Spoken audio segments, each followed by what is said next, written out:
My amendment to this bill is fairly simple. It deals with divesting state funds and any local funds, pension funds from the Russian Federation over their forcible annexation of the territory of Crimea from Ukraine 3 years ago this week.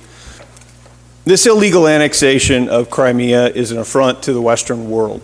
It turns back the clock on the diplomacy that has been led by the United States of America since the end of the Second World War.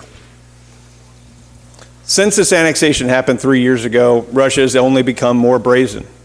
They've become involved in even more war crimes in Syria, and they attempt to flout the will of the United States at every turn.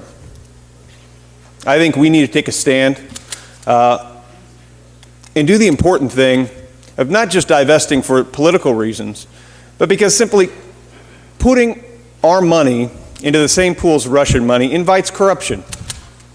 Because while I love the Russian people and the country of Russia, the government of Russia, headed by Vladimir Putin, is a kleptocracy. It is a government of gangsters. And everywhere their money flows, corruption follows. Our state pension funds, other state investments should not be commingled with that bloody, dirty money. The fact of the matter is we are in an active conflict with the Russian Federation. They are hacking us. That is substantiated by 17 intelligence agencies independently, those tasked with keeping our nation safe.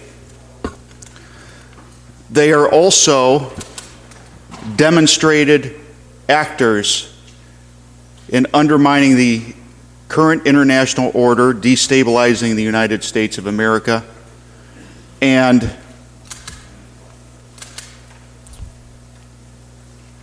increasing the power of the world's premier dictator. We should not be doing business with them with our public resources. The electronic army of the former Soviet Union is at the gate.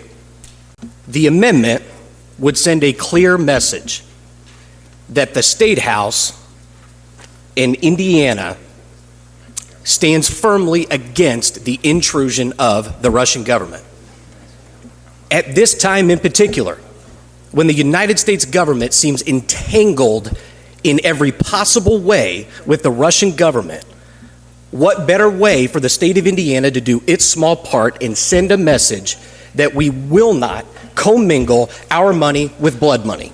I would think every person who has a pension or could possibly receive a pension would be very upset to know that their pension benefits were mingled with money that was received from ill-gotten gain. I have been dealing with Russia for 50 years. I've been there 30 times, including last year. I think it has the most dangerous and reprehensible government on our planet. And unlike our friends, the Chinese, somebody here was talking about how we should pick on the Chinese, Russia has directly involved itself in our elections, which puts it in a category that no one else sits in.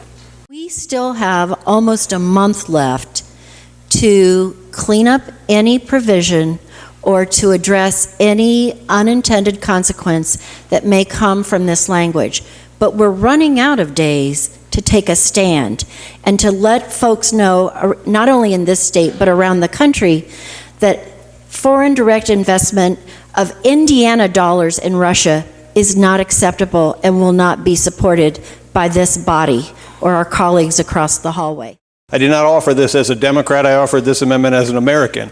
I don't see this as a partisan issue at all, and I know many of you don't either. At this time, right now, it is important for us to take a very important stand and say, not only will we not mix up our money with this blood money, but we're going to do everything we can to stop the evil that they represent.